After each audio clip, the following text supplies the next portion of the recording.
इस क्वेश्चन में एक कुआं जिसका व्यास 7 मीटर और गहराई 22.5 मीटर है, यह ग्राउंड लेवल शो किया गया है। इसमें से कुआं खोदकर मिट्टी निकाल ली गई। वो सारी की सारी मिट्टी इस कुएं के मुंह के चारों ओर एक दीवार एम्बैंकमेंट बनाने में यूज हो गई।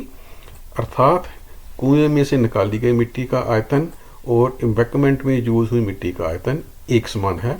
इस क्वेश्चन को सॉल्व करने के लिए हम निम्नलिखित स्टेप करेंगे।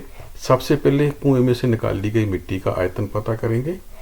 दूसरे स्टेप में एम्बैंकमेंट में यूज की गई मिट्टी का आयतन पता करेंगे। तीसरे स्टेप में इन दोनों आयतन को इक्वेट करेंगे, इक्वेट करके जहाँ से एम्बैंकमेंट की विड्थ h पता करेंगे। पहले स्टेप में कुआं जो सिलेंड्रिकल शेप में है उसमें से निकाली गई मिट्टी का आयतन पता करेंगे। रेडियस जो है कुएं का 3.5 मीटर है और गहराई 22.5 मीटर है। कुआं जो सिलेंड्रिकल शेप में है उसका आयतन πr²h। इसमें r और h की वैल्यू पुट करके हमारे पास निकाल दी गई मिट्टी का आयतन क्यूबिक मीटर में प्राप्त हो जाएगा। दूसरे चरण में एम्बैंकमेंट में यूज की गई मिट्टी का आयतन पता करेंगे। Internal radius of well is 3.5 metre. h width है, इसलिए external radius h plus 3.5 metre. Embankment की ऊंचाई 1.5 मीटर है। बिछाई गई मिट्टी का आयतन πr²h minus pi small r²h। Capital R external radius, small r internal radius. तो जहाँ पर हम पाई कॉमन निकाल लिया, r और h की वैल्यू पुट करके हमारे पास कुएं के एम्बैंकमेंट में लगी मिट्टी का आयतन प्राप्त हो गया।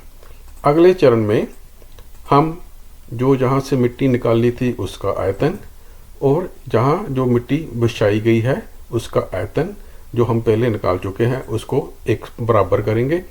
इक्वेट करके हमारे पास पाई कैंसिल कर देंगे और h में एक quadratic equation 4h² plus 28h minus 735 equal to 0 प्राप्त हो जाएगी।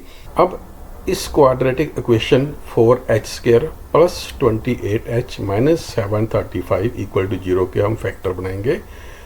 फैक्टर बनाने के पास हमारे पास h की दो वैल्यूज होंगी। पहली वैल्यू -35/2, दूसरी वैल्यू 21/2।